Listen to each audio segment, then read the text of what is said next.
ਪਾਤਾਲਾਂ ਪਾਤਾਲ ਲੱਖ ਆਗਾਸ਼ਾਂ ਆਗਾਸ਼। ਓੜਕ ਓੜਕ ਭਾਲ ਥਕੇ ਵੇਦ ਕਹਿਨ ਇੱਕ ਵਾਤ। ਸੈਸ 18 ਕਹਿਨ ਕਤੇਬਾਂ ਅਸੂਲੁ ਇੱਕ ਧਾਤ। ਲੇਖਾ ਹੋਏ ਤਾਂ ਲਿਖੀਐ ਲੇਖੈ ਹੋਏ ਵਿਨਾਸ਼। ਨਾਨਕ ਵੱਡਾ ਆਖੀਐ ਆਪੇ ਜਾਣੈ ਆਪ।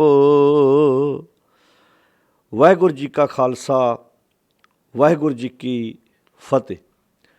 ਗੁਰੂ ਪਿਆਰੀ ਸਾਧ ਸੰਗਤ ਜੀ, ਆਪਾਂ ਜਪ ਬਾਣੀ ਦੀ ਜੋ ਲੜੀਵਾਰ ਵਿਚਾਰ ਆਰੰਭ ਕੀਤੀ ਹੈ, ਅੱਜ ਆਪਾਂ 22 ਨੰਬਰ ਪੌੜੀ ਦਾ ਪਾਠ ਸਰਵਣ ਕੀਤਾ ਹੈ। 21 ਨੰਬਰ ਪੌੜੀ ਤੱਕ ਆਪਾਂ ਵਿਚਾਰ ਸਾਂਝੀ ਕਰ ਚੁੱਕੇ ਹਾਂ।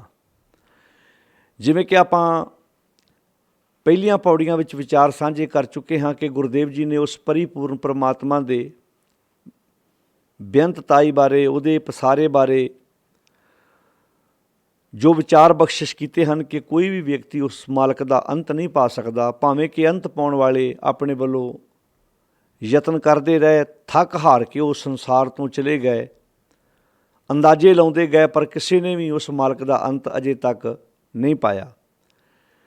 ਜਿਸ ਪੌੜੀ ਦਾ ਆਪਾਂ ਹੁਣੇ ਪਾਠ ਸਰਵਣ ਕੀਤਾ, ਇਸ ਵਿੱਚ ਵੀ ਗੁਰਦੇਵ ਜੀ ਨੇ ਜਿਹੜੇ ਲੋਕ ਆਪਣੇ ਮੁਤਾਬਕ ਗਿਣਤੀਆਂ ਕਰ ਕਰਕੇ ਦੱਸਦੇ ਰਹੇ ਵੀ ਇੰਨੇ ਪਤਾਲ ਨੇ, ਇੰਨੇ ਆਕਾਸ਼ ਨੇ, ਇੰਨੇ ਹਜ਼ਾਰ ਆਲਮ ਨੇ, ਉਹਨਾਂ ਦੀਆਂ ਬਣਾਈਆਂ ਹੋਈਆਂ ਮਨੌਤਾਂ ਨੂੰ ਗੁਰਦੇਵ ਪਿਤਾ ਮਹਾਰਾਜ ਜੀ ਨੇ ਬਹੁਤ ਪਿਆਰੇ ਸ਼ਬਦਾਂ ਵਿੱਚ ਖੰਡਨ ਕੀਤਾ ਹੈ ਅਤੇ ਗੱਲ ਸਪਸ਼ਟ ਕਰ ਦਿੱਤੀ ਹੈ ਕਿ ਭਲਿਓ ਲੇਖਾ ਤਾਂ ਆਪਾਂ ਤਾਂ ਕਰੀਏ, ਗਿਣਤੀ ਮਿਣਤੀ ਤਾਂ ਕਰੀਏ ਜੇ ਉਸ ਨੂੰ ਬੇਅੰਤ ਨੂੰ ਤੁਸੀਂ ਗਿਣਤੀ ਮਿਣਤੀ ਵਿੱਚ ਲਿਆ ਸਕਦੇ ਹੋ।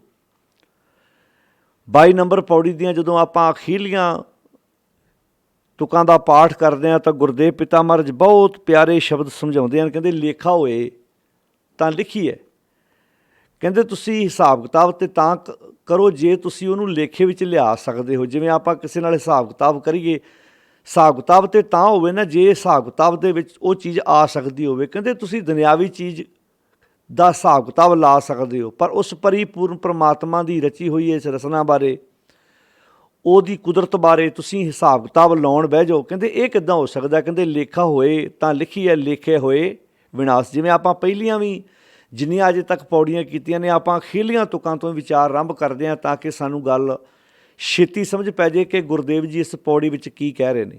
ਇੱਕ ਚੀਜ਼ ਤੁਸੀਂ ਨੋਟ ਕੀਤੀ ਹੋਣੀ ਆ, ਪਹਿਲੀ ਪੌੜੀ ਤੋਂ ਲੈ ਕੇ ਇੱਕ ਪ੍ਰਕਰਨ ਚੱਲ ਰਿਹਾ ਹੈ। ਗੁਰਦੇਵ ਮਹਾਰਾਜ ਸਾਨੂੰ ਸਚਿਆਰਾ ਬਣਨ ਵਾਸਤੇ ਜਿਹੜੀ ਜਿਹੜੀ ਚੀਜ਼ ਸਾਡੀ ਜ਼ਿੰਦਗੀ 'ਚ ਰੁਕਾਵਟ ਖੜੀ ਕਰਦੀ ਹੈ, ਉਹ ਸਾਨੂੰ ਸਮਝਾਉਣ ਦਾ ਯਤਨ ਕੀਤਾ ਹੈ ਵੀ ਅਸੀਂ ਆਪਣੀ ਜ਼ਿੰਦਗੀ 'ਚ ਹਉਮੈ ਤੋਂ ਰਹਿਤ ਹੋ ਕੇ ਸਚਿਆਰੇ ਬਣਨ ਦੀ ਕੋਸ਼ਿਸ਼ ਕਰਨਾ। ਅਤੇ ਅਸੀਂ ਸਾਡੀ ਜ਼ਿੰਦਗੀ ਦਾ ਇਹ ਟਾਰਗੇਟ ਨਹੀਂ ਹੈ, ਮਨੋਰਥ ਨਹੀਂ ਹੈ ਵੀ ਅਸੀਂ ਉਹਦਾ ਅੰਤ ਲੱਭਣਾ ਹੈ, ਕਿਉਂਕਿ ਜਿਨ੍ਹਾਂ ਨੇ ਵੀ ਉਹਦਾ ਅੰਤ ਲੱਭਣ ਦੀ ਕੋਸ਼ਿਸ਼ ਕੀਤੀ ਉਹਨਾਂ ਦਾ ਜ਼ਿਕਰ ਗੁਰਦੇਵ ਜੀ ਪਿੱਛੇ ਕਰ ਆਏ ਨੇ। ਭਾਵੇਂ ਆਪਾਂ ਜਦੋਂ ਗਿਣਤੀ ਵਾਸਤੇ ਸ਼ਬਦ ਵਰਤਦੇ ਹਾਂ 100, 1000, ਲੱਖ, ਕਰੋੜ, ਅਰਬ, ਖਰਬ, ਗੁਰਦੇਵ ਜੀ ਪਹਿਲੀਆਂ ਪੌੜੀਆਂ ਵਿੱਚ ਜਿਹੜੀਆਂ ਪਹਿਲੀਆਂ ਪੌੜੀਆਂ ਆਈਆਂ ਨੇ 17, 18, 19, ਉਹਨਾਂ ਪੌੜੀਆਂ ਵਿੱਚ ਅਸੰਖ ਸ਼ਬਦ ਦੀ ਵਰਤੋਂ ਕੀਤੀ ਹੈ।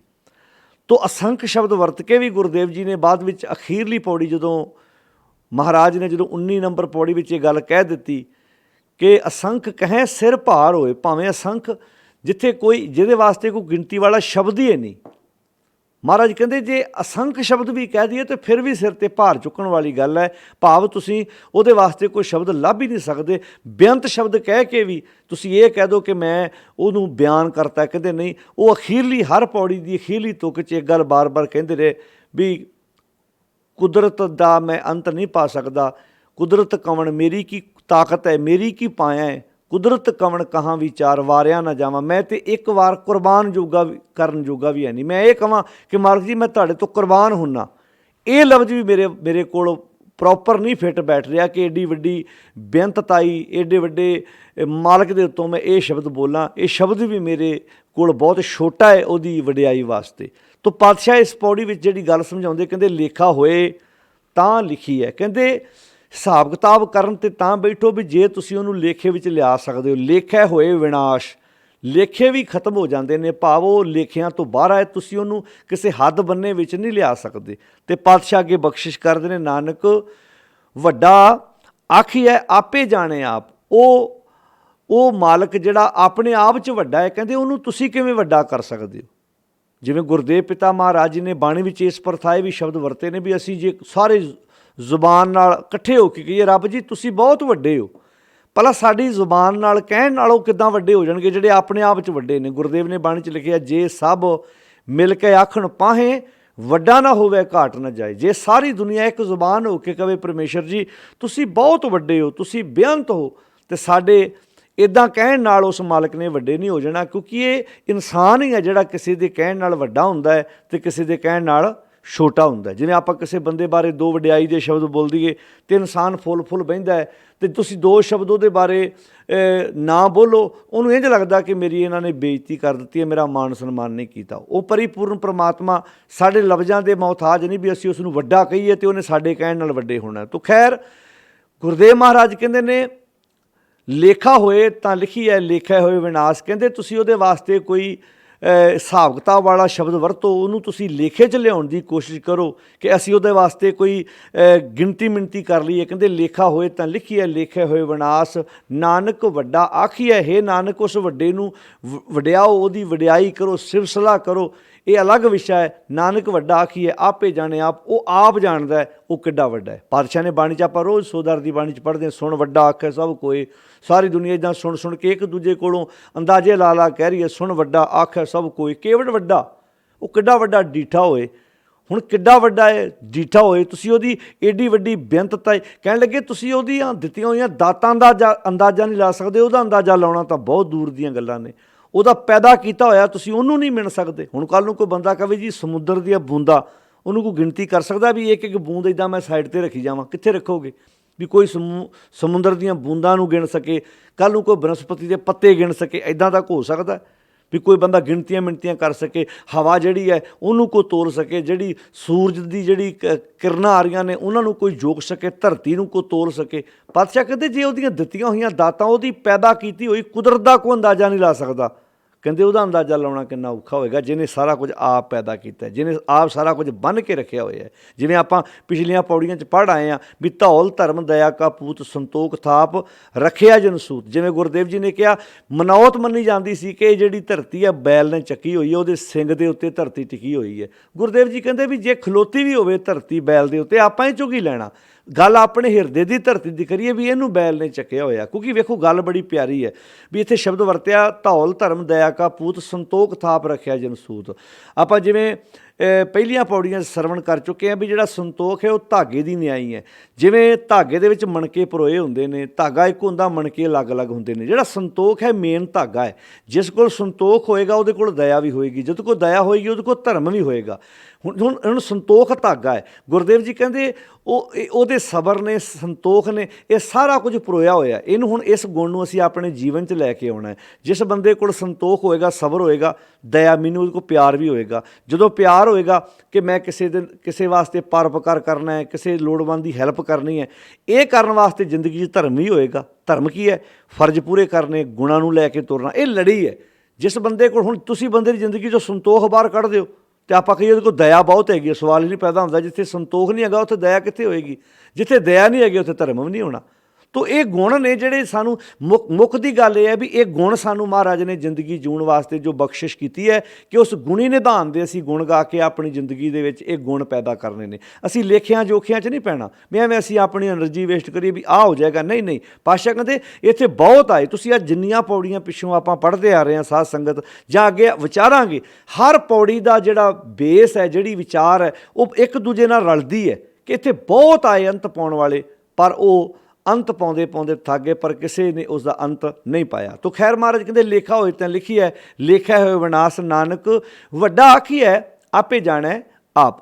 ਤੋ ਪਾਤਸ਼ਾਹ ਜੀ ਦੀ ਆਪਾਂ ਬਾਣੀ ਸ੍ਰੀ ਰਾਗ ਦੇ ਵਿੱਚ ਜਦੋਂ ਆਪਾਂ ਸ਼ਬਦ ਪੜ੍ਹਦੇ ਹਾਂ ਤਾਂ ਗੁਰਦੇਵ ਪਿਤਾ ਮਹਾਰਾਜ ਜੀ ਨੇ ਬਹੁਤ ਪਿਆਰੀ ਗੱਲ ਕਹੀ, ਕਿਤੇ ਕੋਟ ਕੋਟੀ ਮੇਰੀ ਆਰਜਾ, ਕਰੋੜਾਂ ਸਾਲ ਮੇਰੀ ਉਮਰ ਹੋ ਜਾਏ, ਭਾਵੇਂ ਕਿ ਇੰਨੀ ਉਮਰ ਕਿਸੇ ਦੀ ਹੁੰਦੀ ਨਹੀਂ। ਹੁਣ ਇਹ ਗੱਲ ਕਿੱਡੀ ਪਿਆਰੀ ਕਹੀ। ਉਹਦਾ ਅੰਤ ਪਾਉਣ ਵਾਸਤੇ ਕਹਿੰਦੇ ਮੰਨ ਲਓ ਵੀ ਕਰੋੜਾਂ ਸਾਲ ਉਮਰ ਹੋ ਜਾਏ।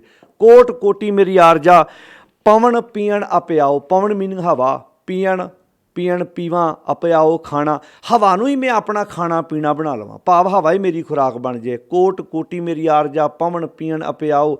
ਚੰਦ ਸੂਰਜ ਦੋਏ ਗੁਫੇ ਨਾ ਦੇਖਾਂ। ਚੰਦਰਮਾ ਤੇ ਸੂਰਜ ਨੂੰ ਮੈਂ ਕਦੀ ਵੇਖਿਆ ਹੀ ਨਾ, ਭਾਵ ਮੈਂ ਸਮਾਧੀ ਲਾ ਕੇ ਬਹਿ ਜਾਵਾਂ ਕਿਸੇ ਗੁਫਾ ਦੇ ਵਿੱਚ, ਪਰ ਪਤਾ ਕੀ ਕਹਿੰਦੇ ਨੇ, ਕਹਿੰਦੇ ਭੀ ਤੇਰੀ ਕੀਮਤ ਨਾ ਪਵੇ।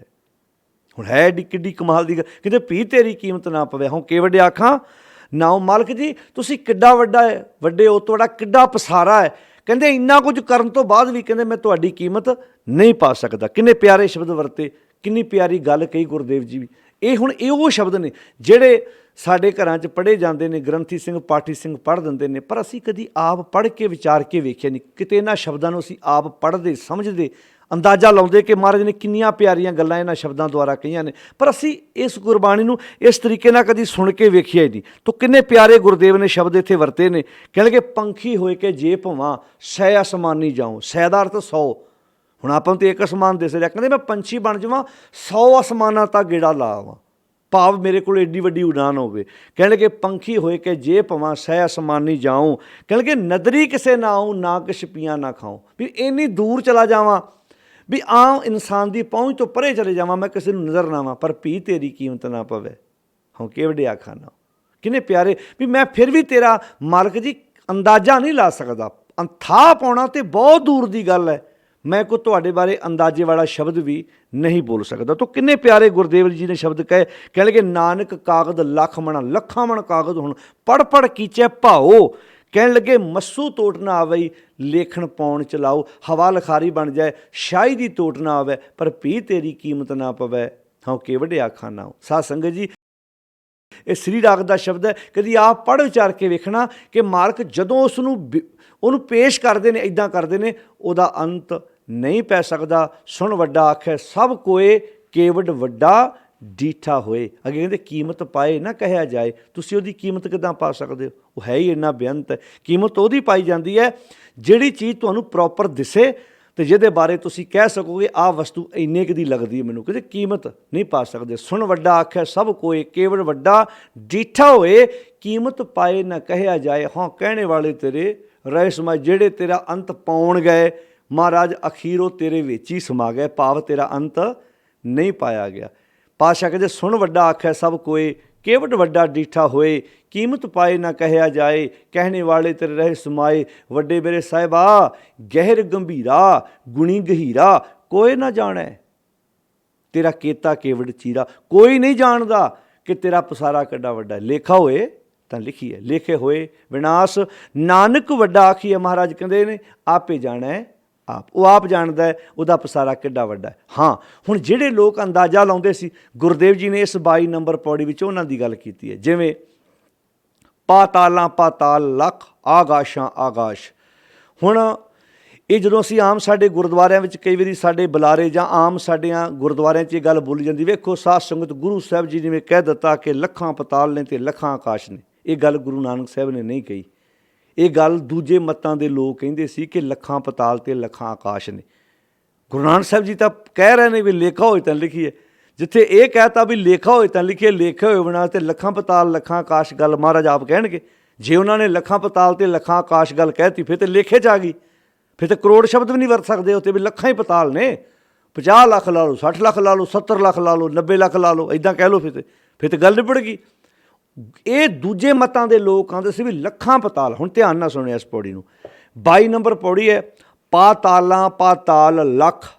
ਲੱਖ ਜਿਹੜਾ ਸ਼ਬਦ ਹੈ ਨਾ ਉਹ ਦੇਲੀ ਦੀਪਕ ਹੈ, ਉਹ ਆਗਾਸ਼ਾਂ ਆਗਾਸ਼ ਵਾਲੇ ਬੰਨੇ ਵੀ ਆਏਗਾ, ਭਾਵ ਲੱਖਾਂ ਪਤਾਲ ਨੇ ਅਤੇ ਲੱਖਾਂ ਆਕਾਸ਼ ਨੇ। ਇਹ ਦੂਜੇ ਮਤਾਂ ਦੇ ਲੋਕ ਆਉਂਦੇ ਨੇ, ਗੁਰਮਤ ਨਹੀਂ ਕਹਿੰਦੀ। ਗੁਰਮਤ ਨੇ ਜਿਹੜੀ ਗੱਲ ਕਹਿਣੀ ਉਹ ਕਹਿ ਦਿੱਤੀ ਹੈ ਵੀ ਲੇਖਾ ਹੋਏ ਤਾਂ ਲਿਖੇ, ਲੇਖੇ ਹੋਏ ਵਿਨਾਸ਼। ਤੋ ਖੈਰ ਇਹ ਸ਼ਬਦ ਜਿਹੜਾ ਲੱਖ ਹੈ ਦੇਲੀ ਦੀਪਕ ਹੈ। ਜਿਵੇਂ ਆਪਾਂ 732 ਨੰਬਰ ਅੰਕ 'ਤੇ ਸੂਹੀ ਰਾਗ ਦਾ ਸ਼ਬਦ ਆਪਾਂ ਪੜ੍ਹਦੇ ਹਾਂ, ਹਰ ਹਰ ਕਰੈ ਨਿਤ ਕਪਟ ਕਮਾਵੇਂ। ਉਹਦਾ ਨਿਤ ਸ਼ਬਦ ਹੈ ਦੇਲੀ ਦੀਪਕ ਹੈ, ਵੀ ਹਰੀ ਹਰੀ ਵੀ ਨਿਤ ਕਰੀ ਜਾਂਦਾ ਅਤੇ ਕਪਟ ਵੀ ਨਿਤ ਕਰੀ ਜਾਂਦਾ। ਦੇਲੀ ਜਿਵੇਂ ਆਪਾਂ ਪਿੱਛੇ ਗੱਲ ਕਰ ਹੀ ਆਏ ਹਾਂ ਵੀ ਦੇਲੀ ਦੀਪਕ ਦਾ ਭਾਵ ਹੈ ਵੀ ਜਿਵੇਂ ਦਹਿਲੀਜ਼, ਦਰਵਾਜ਼ੇ ਦੀ ਦਹਿਲੀਜ਼ 'ਤੇ ਇੱਕ ਦੀਵਾ ਜਗਾਇਆ ਜਾਂਦਾ ਸੀ, ਉਹ ਅੰਦਰ ਵੀ ਚਾਨਣ ਕਰਦਾ ਸੀ, ਕਮਰੇ ਦੇ ਰੂਮ ਦੇ ਅੰਦਰ ਵੀ ਚਾਨਣ ਕਰਦਾ ਸੀ ਅਤੇ ਰੂਮ ਦੇ ਬਾਹਰ ਵੀ ਚਾਨਣ ਕਰਦਾ ਸੀ।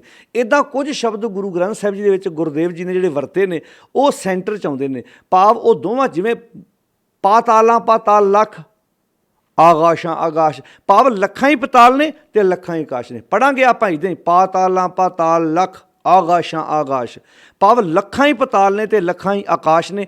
ਇਹ ਦੂਜੇ ਮਤਾਂ ਦੇ ਲੋਕ ਇਹ ਗੱਲ ਕਹਿੰਦੇ ਸੀ। ਤੋ ਪਾਤਸ਼ਾਹ ਕਹਿੰਦੇ ਪਾਤਾਲਾਂ ਪਾਤਾਲ ਲੱਖ, ਆਗਾਸ਼ਾਂ ਆਗਾਸ਼। ਅੱਗੇ ਕਹਿੰਦੇ ਓੜਕ ਓੜਕ ਭਾਲ ਥਕੇ, ਵੇਦ ਕਹਿਣ ਇੱਕ ਬਾਤ। ਹਿੰਦੂਇਜ਼ਮ ਦੇ ਅੰਦਰ ਇਹ ਮੰਨਿਆ ਗਿਆ, ਉਹਨਾਂ ਦੇ ਆਪਣੇ ਅੰਦਾਜ਼ੇ ਨੇ, ਉਹ ਇੱਦਾਂ ਲੱਖਾਂ ਪਤਾਲ ਤੇ ਲੱਖਾਂ ਆਕਾਸ਼ ਦੀ ਗੱਲ ਕਰਦੇ ਨੇ। ਵੈਸੇ ਜਿਵੇਂ ਆਪਾਂ ਪਿੱਛੇ ਵੀ ਪੜ੍ਹਦੇ ਆ ਰਹੇ ਹਾਂ, ਪਿੱਛੇ ਵੀ ਆਪਾਂ ਵਿਚਾਰ ਕਰਦੇ ਆ ਰਹੇ ਹਾਂ ਕਿ ਸ੍ਰਿਸ਼ਟੀ ਦੇ ਆਕਾਰ ਬਾਰੇ, ਇਸ ਕਾਇਨਾਤ ਨੂੰ ਸਿਰਜਣ ਬਾਰੇ ਸਾਰਿਆਂ ਨੇ ਆਪਣੇ ਆਪਣੇ ਅੰਦਾਜ਼ੇ ਲਾਏ। ਜਿਵੇਂ ਪੰਡਤ ਲੋਕਾਂ ਨੇ ਆਪਣੇ ਅੰਦਾਜ਼ੇ ਲਾਏ, ਕਾਜ਼ੀਆਂ ਨੇ ਆਪਣੇ ਲਾਏ, ਜੋਗੀਆਂ ਨੇ ਆਪਣੇ ਲਾਏ। ਪਰ ਪਾਤਸ਼ਾਹ ਜੀ ਕਹਿੰਦੇ ਜੇ ਨਾ ਸਾਰਿਆਂ ਨੂੰ ਪਤਾ ਹੁੰਦਾ ਵੀ ਧਰਤੀ ਕਦੋਂ ਬਣੀ, ਉਹਦੇ ਅੰਤ ਬਾਰੇ ਕੁਝ ਪਤਾ ਹੁੰਦਾ, ਤਾਂ ਉਹਨਾਂ ਨੇ ਆਪਣੇ ਆਪਣੇ ਧਾਰਮਿਕ ਗ੍ਰੰਥਾਂ 'ਚ ਗੱਲਾਂ ਲਿਖ ਜਾਣੀਆਂ ਸੀ। ਤੇ ਗੁਰਦੇਵ ਜੀ ਦਾ ਡੰਕੇ ਦੀ ਚੋਟ ਤੇ ਕਹਿੰਦੇ ਆ ਵੀ ਵੇਲ ਨਾ ਪਾਈਆ ਪੰਡਤੀ ਜੇ ਹੋਵੇ ਲੇਖ ਪੁਰਾਣ।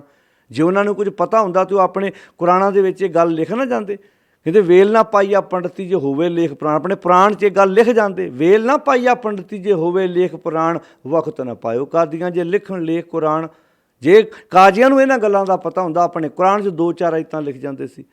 ਉਹਨਾਂ ਨੂੰ ਕੀ ਸੀ, ਲਿਖ ਜਾਣਾ ਸੀ।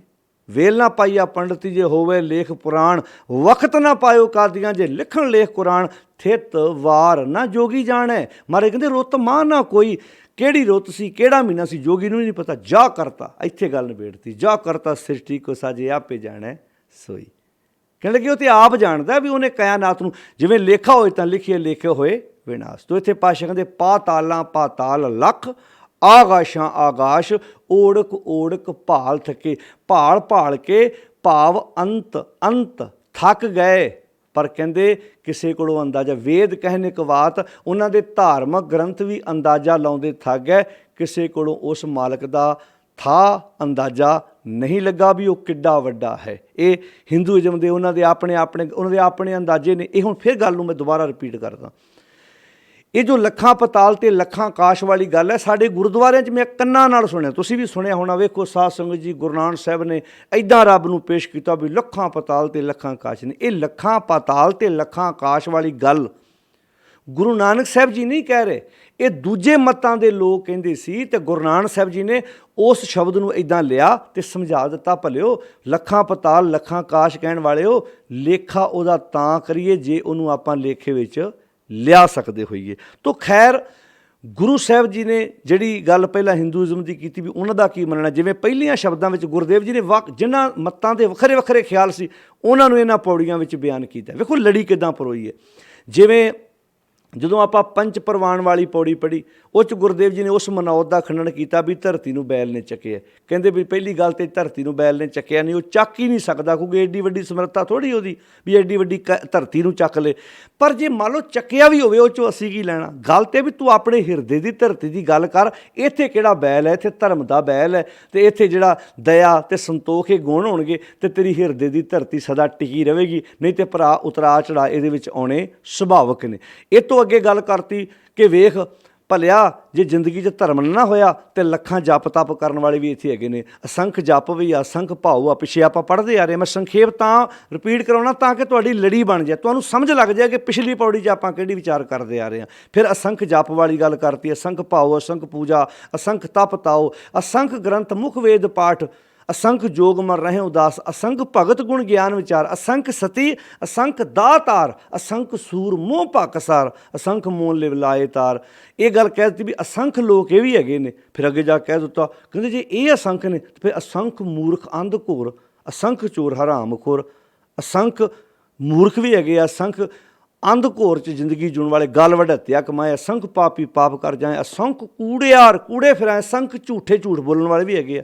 ਕਮਾਲ ਦੀ ਗੱਲ ਸੀ, ਜੇ ਦਾਤੇ ਨੇ ਜੇ ਪਰਉਪਕਾਰੀ ਨੇ, ਗਾਲ ਕੌਣ ਵੱਢ ਰਿਹਾ ਸੀ? ਯਾਨੀ ਕਿ ਇੱਕੋ ਬੰਦਾ ਡਬਲ ਰੋਲ ਅਦਾ ਕਰ ਰਿਹਾ ਸੀ, ਡਬਲ ਮੈਂਡਡ ਹੋ ਕੇ ਜ਼ਿੰਦਗੀ ਜੂ ਰਿਹਾ ਸੀ। ਉਹ ਧਰਮ ਵੀ ਕਮਾਉਣ ਦਾ ਦਾਅਵਾ ਕਰਦਾ ਸੀ ਤੇ ਪਖੰਡ ਵੀ ਕਰੀ ਜਾਂਦਾ ਸੀ। ਫਿਰ ਅੱਗੇ ਜਾ ਕੇ ਕਹਤਾ ਵੀ ਅਸੰਖ, ਉਹ ਏਡੀ ਵੱਡੀ ਬੇਅੰਤਤਾਈ ਦੇ ਵਿੱਚ ਅਸੰਖ ਕਿਸਮ ਦੇ ਅਸੰਖ ਨਾਮ, ਅਸੰਖ ਥਾਮ, ਅਗੰਮ ਅਗੰਮ, ਅਸੰਖ ਲੋ, ਅਸੰਖ ਹੈ ਸਿਰ ਪਾਰ ਹੋਏ। ਉਹਦੇ ਵਾਸਤੇ ਏਡੇ ਵੱਡੇ ਪਸਾਰੇ ਵਿੱਚ ਕਹਿਣ ਲੱਗੇ ਤੁਸੀਂ ਅਸੰਖ ਸ਼ਬਦ ਬੋਲੋ, ਇਹ ਵੀ ਸਿਰ ਤੇ ਭਾਰ ਚੱਕਣ ਵਾਲੀ ਗੱਲ ਹੈ। ਤੋ ਇਸ ਤੋਂ ਬਾਅਦ ਆਪਾਂ ਜਦੋਂ ਅਗਲੀ ਪੌੜੀ ਪੜ੍ਹੀ ਵੀ ਗੁਰਦੇਵ ਜੀ ਨੇ ਆਖਿਆ ਭਾਈ ਮਨ ਨੂੰ ਮੈਲ ਲੱਗੀ ਹੈ, ਇਹਨਾਂ ਤਰੀਕਿਆਂ ਨਾਲ ਮੈਲ ਨਹੀਂ ਲੈਣੀ। ਮੈਲ ਲਾਉਣ ਦਾ ਇੱਕੋ ਇੱਕ ਤਰੀਕਾ, ਜਿਵੇਂ ਕੱਪੜਾ ਮਲ ਮੂਤਰ ਨਾਲ ਗੰਦਾ ਹੋ ਜੇ, ਸਾਬਣ ਨਾਲ ਪਾਣੀ ਨਾਲ ਧੋ ਦਿੰਦਾ ਹੈ। ਤਨ ਨੂੰ ਮਿੱਟੀ ਲੱਗੀ ਹੋਵੇ, ਪਾਣੀ ਨਾਲ ਲੈ ਜਾਂਦੀ ਹੈ। ਘਬਰਾ ਨਾ, ਮਨ ਨੂੰ ਮੈਲ ਲੱਗੀ ਤੇ ਗੁਰੂ ਸ਼ਬਦ ਦੁਆਰਾ, ਗੁਰੂ ਦੀ ਸਿਫਤ ਸਲਾਹ ਦੁਆਰਾ ਲੈ ਸਕਦੀ ਹੈ। ਫਿਰ ਅੱਗੇ ਜਾ ਕੇ ਸਾਨੂੰ ਕਿਹੜੇ ਤੀਰਥ 'ਤੇ ਇਸ਼ਨਾਨ ਕਰਨਾ ਉਹ ਦੱਸਿਆ। ਤੀਰਥ ਤਪ ਦਇਆ ਦਤ ਦਾਨ, ਜੇ ਕੋ ਪਾਵੈ ਤਿਲਕਾ ਮਨ। ਸੁਣਿਆ ਮੰਨਿਆ ਮਨ ਕੀਤਾ ਪਵੰਤਰ ਗਾ, ਤੀਰਥ ਮਲ ਨਾਓ ਸਭ ਗੁਣ ਤੇਰੇ। ਮਹਾਰਾਜ ਕਹਿੰਦੇ ਨੇ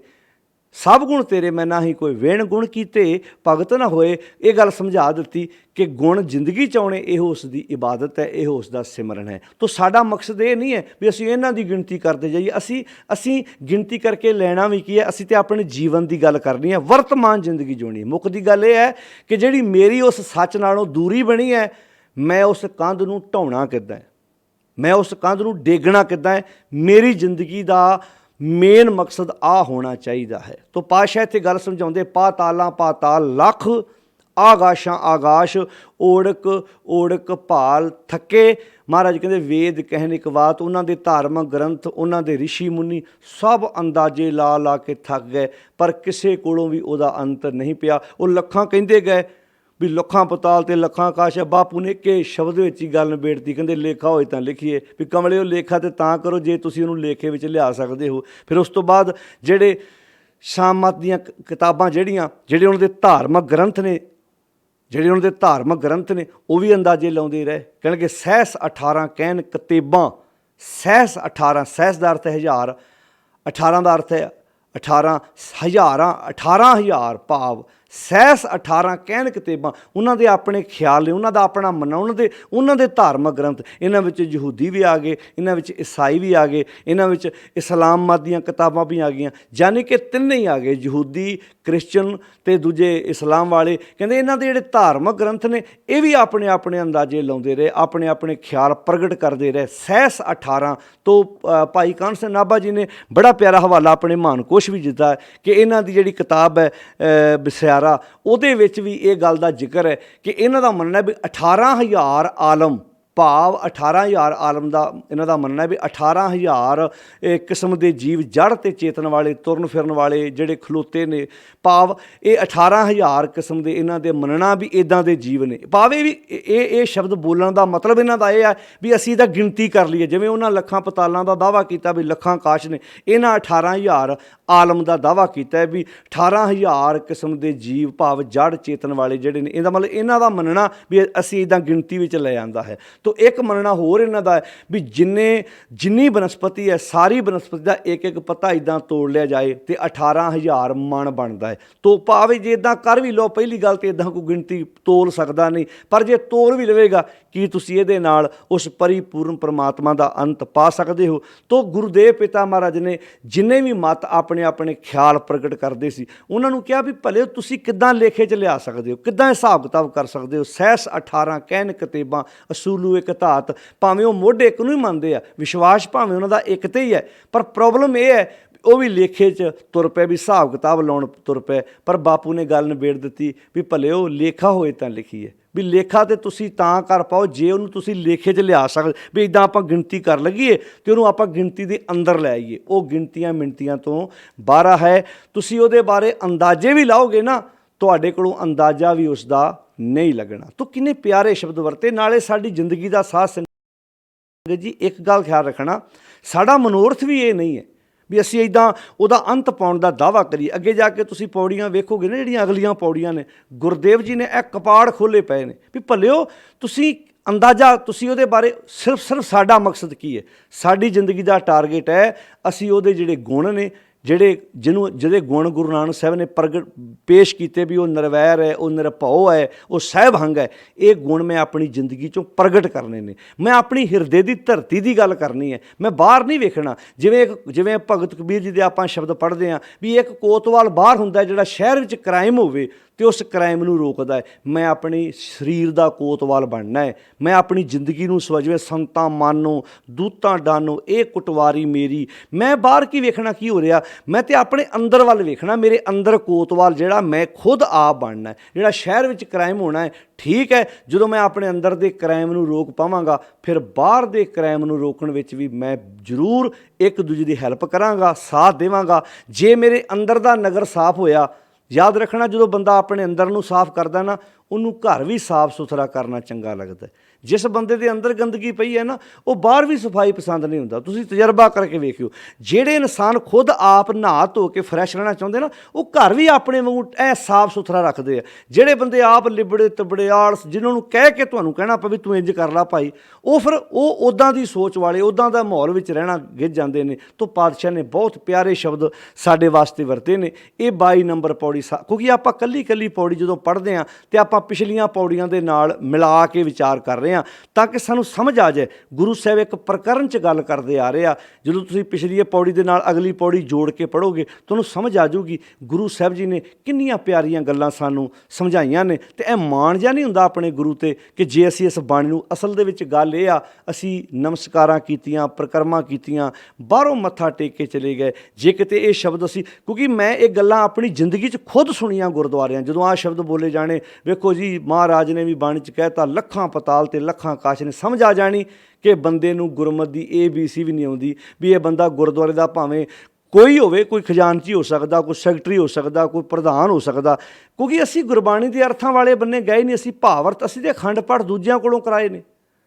ਅਜੇ ਤਾਂ ਸਿੱਖ ਨੂੰ ਇਹ ਸਮਝਾਉਣਾ ਪੈ ਰਿਹਾ ਵੀ ਭਾਈ ਪਾਠ ਦੇ ਨਾਲ ਤੁਸੀਂ ਮਤਲਬ ਕੀਰਤਨ ਕਥਾ ਨਾ ਕਰਾਓ, ਉਹ ਵੀ ਕਰਵਾਈ ਜਾ ਰਹੀ ਕਿਉਂਕਿ ਨਹੀਂ ਪਤਾ, ਬੇਸਿਕ ਗੱਲਾਂ ਦਾ ਹੀ ਨਹੀਂ ਸਾਨੂੰ ਪਤਾ ਵੀ ਮਨ ਇੱਕ ਹੈ ਸਾਡਾ। ਕਲਾਸ ਵਿੱਚ ਵੀ ਇੱਕ ਵਕਤ ਇੱਕੋ ਟੀਚਰ ਪੜ੍ਹਾ ਸਕਦਾ। ਤਾਂ ਆਹ ਗੱਲਾਂ ਉਦੋਂ ਸਮਝ ਆਉਣਗੀਆਂ ਜਦੋਂ ਅਸੀਂ ਵਕਤ ਕੱਢਾਂਗੇ, ਸਮਾਂ ਕੱਢਾਂਗੇ ਤੇ ਇਹਨਾਂ ਗੱਲਾਂ ਨੂੰ ਸਮਝ ਪਾਵਾਂਗੇ। ਫਿਰ ਇੱਕ ਵਾਰੀ ਦੁਬਾਰਾ ਦੁਹਰਾ ਦਿਆਂ, ਇਹ 22 ਨੰਬਰ ਪੌੜੀ ਜਿਸ ਦੀ ਆਪਾਂ ਹੁਣੇ ਵਿਚਾਰ ਸਾਂਝੀ ਕੀਤੀ ਹੈ, ਇਹਦੇ ਵਿੱਚ ਗੁਰਦੇਵ ਜੀ ਕਹਿੰਦੇ ਨੇ ਲੇਖਾ ਹੋਏ, ਭਾਵ ਹਿਸਾਬ ਕਿਤਾਬ ਤਾਂ ਕਰੀਏ, ਲੇਖਾ ਹੋਏ ਤਾਂ ਲਿਖੀਏ।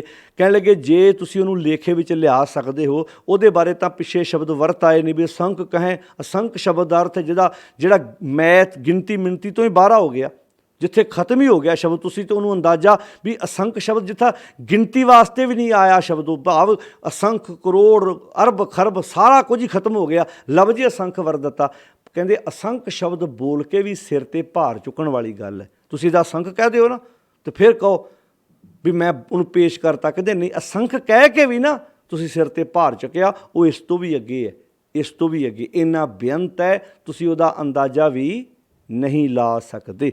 ਇਸ ਕਰਕੇ ਲੇਖਾ ਹੋਏ ਤਾਂ ਲਿਖੀਏ, ਲਿਖ ਹੋਏ ਵਿਨਾਸ਼ ਨਾਨਕ ਵੱਡਾ ਆਖੀਏ। ਮਹਾਰਾਜ ਕਹਿੰਦੇ ਨੇ ਆਪੇ ਜਾਣ, ਉਹ ਆਪ ਜਾਣਦਾ, ਉਹ ਸਹਿਬੰਗ ਜੋ ਹੈ ਉਹ ਆਪਣੇ ਬਾਰੇ ਆਪ ਜਾਣਦਾ ਉਹ ਕਿੱਡਾ ਵੱਡਾ। ਤੋ ਇਹ ਗੁਣ ਮੈਂ ਆਪਣੀ ਜ਼ਿੰਦਗੀ 'ਚ ਲੈ ਕੇ ਆਉਣਾ। ਮੈਂ ਫਿਰ ਗੱਲ ਦੁਹਰਾਉਣਾ, ਜੇ ਉਹ ਸਹਿਬੰਗ ਵਾਲਾ ਗੁਣ ਸਾਡੀ ਜ਼ਿੰਦਗੀ 'ਚ ਆ ਗਿਆ, ਅਸੀਂ ਕਦੀ ਮੁਹਤਾਜ ਨਹੀਂ ਹੋਵਾਂਗੇ, ਅਸੀਂ ਇੱਕ ਦੂਜੇ ਦੇ ਆਸਰੇ ਜ਼ਿੰਦਗੀ ਨਹੀਂ ਜਿਵਾਂਗੇ। ਫਿਰ ਸਮਝ ਆਊਗੀ ਸਾਚਾ ਨਾਮ ਮੇਰਾ ਆਧਾਰੋ, ਸਾਚ ਨਾਮ ਆਧਾਰ ਮੇਰਾ ਜਿਨ ਭੁੱਖਾਂ ਸਭ ਗਵਾਈਆਂ। ਫਿਰ ਸਮਝ ਆ ਜੂ ਮੈਂ ਆਪਣੀ ਜ਼ਿੰਦਗੀ 'ਚ ਸੱਚ ਨੂੰ ਆਪਣਾ ਆਸਰਾ ਬਣਾਉਣਾ ਹੈ, ਸੱਚ ਨੂੰ ਆਧਾਰ ਬਣਾ ਕੇ ਆਪਣੀ ਜ਼ਿੰਦਗੀ ਨੂੰ ਬਸਰ ਕਰਨਾ ਹੈ। ਤੋ ਪਾਤਸ਼ਾਹ ਕਹਿੰਦੇ ਲੇਖਾ ਹੋਏ ਤਾਂ ਲਿਖੀਏ, ਲੇਖੇ ਹੋਏ ਵਿਨਾਸ਼ ਨਾਨਕ ਵੱਡਾ ਆਖੀਏ। ਆਪੇ ਜਾਣੇ ਆਪ, ਉਹ ਆਪਣੇ ਬਾਰੇ ਆਪ ਜਾਣਦਾ ਹੈ ਵੀ ਉਹ ਕਿੱਡਾ ਵੱਡਾ ਹੈ। ਕਹਿੰਦੇ ਠੀਕ ਹੈ, ਅੰਦਾਜ਼ੇ ਲਾਏ ਲੋਕਾਂ, ਪਾਤਾਲਾਂ ਪਾਤਾਲ ਲੱਖ ਆਗਾਸ਼ਾਂ ਆਗਾਸ਼, ਕਹਿਤਾ ਜੀ ਲੱਖਾਂ ਪਤਾਲ ਨੇ ਲੱਖਾਂ ਆਕਾਸ਼ ਨੇ, ਪਾਤਾਲਾਂ ਪਾਤਾਲ ਲੱਖ ਆਗਾਸ਼ਾਂ ਆਗਾਸ਼, ਓੜਕ ਭਾਲ ਥਕੇ ਵੇਦ ਕਹਿਣ ਇੱਕ ਬਾਤ, ਭਾਲ ਭਾਲ ਕੇ ਅੰਤ ਨੂੰ ਥੱਕ ਗਏ।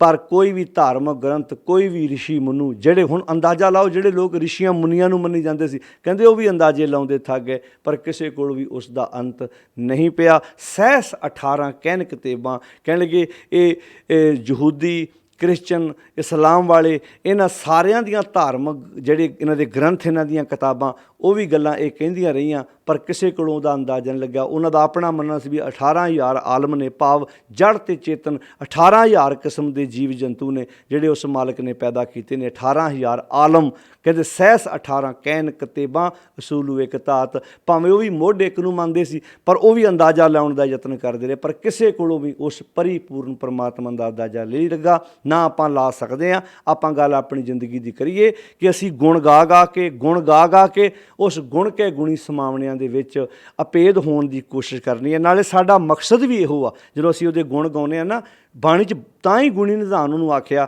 ਕਿ ਅਸੀਂ ਉਹਦੇ ਗੁਣ ਗਾ ਗਾ ਕੇ ਆਪਣੀ ਤੇਰੇ ਕਵਣ ਕਵਣ ਗੁਣ ਕਹਿ ਕਹਿ ਗਾਵਾਂ, ਤੂੰ ਸਾਹਿਬ ਗੁਣੀ ਨਿਧਾਨਾ, ਤੁਮਰੀ ਮਹਿਮਾ ਵਰਨ ਨਾ ਸਾਕੋਂ, ਤੂੰ ਠਾਕੁਰ ਊਚ ਭਗਵਾਨਾ। ਮੈਂ ਤੁਹਾਡੀ ਮਹਿਮਾ ਆਪਣੇ ਸ਼ਬਦਾਂ ਦੁਆਰਾ ਕਿੱਦਾਂ ਬਿਆਨ ਕਰ ਸਕਦਾ? ਤੁਸੀਂ ਬਹੁਤ ਉੱਚੇ ਹੋ, ਤੁਸੀਂ ਬਹੁਤ ਵੱਡੇ ਹੋ, ਗੈਰ ਗੰਭੀਰ ਹੋ, ਤੂੰ ਸਾਗਰ ਹੋ ਰਤਨਾਗਰ ਹੋ, ਮੈਂ ਜਿਹੀ ਘਣ ਚੇਰੀ ਰਾਮ, ਤੁਸੀਂ ਸਾਗਰ ਹੋ ਰਤਨਾਂ ਨਾਲ ਭਰੇ ਪਏ। ਆਓ ਇਸ ਸਾਗਰ ਦੇ ਵਿੱਚ ਚੁੱਭੀ ਮਾਰੀਏ ਅਤੇ ਆਪਣੇ ਆਪ ਨੂੰ ਅੰਦਰੋਂ ਅਮੀਰ ਕਰਨ ਦਾ ਯਤਨ ਕਰੀਏ। ਇਹ ਜੋ ਸ਼ਬਦ, ਇਹ ਜੋ ਪੌੜੀਆਂ ਆਪਾਂ ਪੜ੍ਹਦੇ ਵਿਚਾਰਦੇ ਜਾ ਰਹੇ ਹਾਂ, ਸਾਧ ਸੰਗਤ ਕੋਸ਼ਿਸ਼ ਕਰੋ, ਮੈਂ ਹਰ ਪੌੜੀ ਤੋਂ ਅਖੀਰ 'ਤੇ ਇੱਕ ਸ਼ਬਦ ਬੋਲਦਾ, ਆਪ ਪੜ੍ਹੋ, ਆਪ ਸਮਝੋ, ਅਰਥਾਂ ਸਹਿਤ ਬਾਣੀ ਨੂੰ ਪੜ੍ਹੋ। ਜਦੋਂ ਆਪ ਵਿਚਾਰਾਂ ਚੱਲਦੀਆਂ ਨੇ, ਬਹੁਤ ਵੀਰਾਂ ਦੇ ਫੋਨ ਆਉਂਦੇ ਨੇ ਵੀ ਅਸੀਂ ਇਸ ਬਾਣੀ ਦਾ ਪਾਠ 20-25 ਮਿੰਟਾਂ 'ਚ ਕਰਕੇ ਗਾਂਹ ਜਾਂਦੇ ਸੀ, ਪਰ ਹੁਣ ਸਮਝ ਲੱਗਾ ਏਡਾ ਵੱਡਾ ਸਾਗਰ ਹੈ, ਏਡੀ ਵਧੀਆ ਗੱਲ ਸਤਿਗੁਰੂ ਜੀ ਨੇ ਕਹੀ ਆ।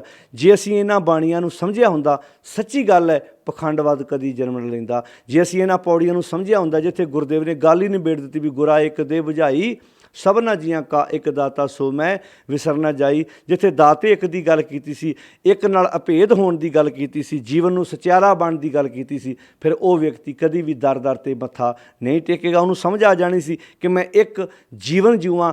ਇੱਕ ਦਾ ਅਰਥ ਕੀ ਹੈ? ਇੱਕ ਓਅੰਕਾਰ ਦਾ ਸੀ ਵੀ ਅੰਦਰੋਂ ਬਾਹਰੋਂ ਇੱਕ ਹੋ ਸਕਾਂ। ਫਿਰ ਉਹ ਜਿਹੜੀਆਂ ਅਸੰਖ ਵਾਲੀਆਂ ਪੌੜੀਆਂ 'ਚ ਵੀ ਉਹ ਜਪ ਤਪ ਵੀ ਕਰ ਰਿਹਾ ਅਤੇ ਚੋਰੀਆਂ ਵੀ ਕਰ ਰਿਹਾ, ਗ੍ਰੰਥਾਂ ਦੇ ਪਾਠ ਵੀ ਕਰ ਰਿਹਾ ਅਤੇ ਗਲਵੜ ਹੱਤਿਆ ਵੀ ਕਮਾ ਰਿਹਾ। ਫਿਰ ਇੱਕ ਓਂਕਾਰ ਦਾ ਪਾਠ ਕਰਨ ਵਾਲਾ ਇਹ ਡਬਲ ਰੋਲ ਜ਼ਿੰਦਗੀ ਨਹੀਂ ਜੂਏਗਾ ਕਿ ਠੱਗੀਆਂ ਵੀ ਮਾਰੀ ਜਾਵੇ ਅਤੇ ਪਾਠ ਵੀ ਕਰੀ ਜਾਵੇ। ਫਿਰ ਉਹ ਜਾਂ ਤਾਂ ਠੱਗੀਆਂ ਮਾਰੇਗਾ, ਠੱਗੀਆਂ ਹੀ ਮਾਰੇਗਾ, ਫਿਰ ਦੂਰੋਂ ਪਤਾ ਤਾਂ ਲੱਗੂ ਨਾ ਠੱਗ ਆ। ਹੁਣ ਕੀ ਪ੍ਰੋਬਲਮ ਇਹ ਆ ਰਹੀ ਹੈ ਵੀ ਧਰਮ ਦੇ ਕਰਮ ਨਿਭਾਉਣ ਦਾ ਵੀ ਦਾਅਵਾ ਕਰੀ ਜਾ ਰਿਹਾ ਹੈ ਅਤੇ ਠੱਗੀਆਂ ਵੀ ਮਾਰੀ ਜਾ ਰਹੇ ਆ। ਆਓ ਇੱਕ ਓਅੰਕਾਰ ਦਾ ਅਰਥ ਹੀ ਇਹ ਸੀ, ਅਸੀਂ ਅੰਦਰੋਂ ਬਾਹਰੋਂ ਇੱਕ ਹੋ ਸਕੀਏ। ਜਦੋਂ ਅਸੀਂ ਆਪਣੇ ਪਰਿਵਾਰਾਂ 'ਚ ਵੀ ਇੱਕ ਹੋ ਗਏ, ਸਾਡੇ ਪਰਿਵਾਰਾਂ ਦੇ ਵਿੱਚ ਵੀ ਸਕੂਨ ਆ ਜਾਏਗਾ, ਸ਼ਾਂਤੀ ਆ ਜਾਏਗੀ, ਪਿਆਰ ਇਤਫਾਕ ਆ ਜਾਏਗਾ। ਅੱਜ ਇੱਕ ਨਹੀਂ ਹੈਗੇ ਤਾਂ ਹੀ ਸਮੱਸਿਆ ਹੈ ਸਾਧ ਸੰਗਤ ਜੀ। ਤਾਂ ਹੀ ਗੁਰਦੇਵ ਜੀ ਨੇ ਆਖਿਆ ਸੀ ਨਾ, ਸੱਚ ਕਾਲ ਕੂੜ ਵਰਤਿਆ, ਕਲ ਕਾਲਖ ਬੇਤਲ ਬੀਓ ਬੀਜ ਪਤ ਲੈ ਗਏ, ਅਬ ਕਿਉਂ ਉਗਵੈ ਦਾਲ। ਤੁਸੀਂ ਦਾਲ ਨੂੰ ਜ਼ਮੀਨ 'ਚ ਬੀਜਦੀ ਥੋੜ੍ਹਾ ਉੱਗਦੀ ਹੈ, ਚਣਾ ਸਾਬਤ ਬੀਜੋਗੇ ਤਾਂ ਉੱਗੇਗਾ, ਕਿਉਂਕਿ ਚਣੇ ਦੇ ਦੋ ਟੋਟੇ ਹੋ ਗਏ ਨੇ। ਇੱਦਾਂ ਹੀ ਅੱਜ ਸਾਡੇ ਮਨ ਦੇ ਦੋ ਹਿੱਸੇ ਹੋ ਗਏ ਨੇ।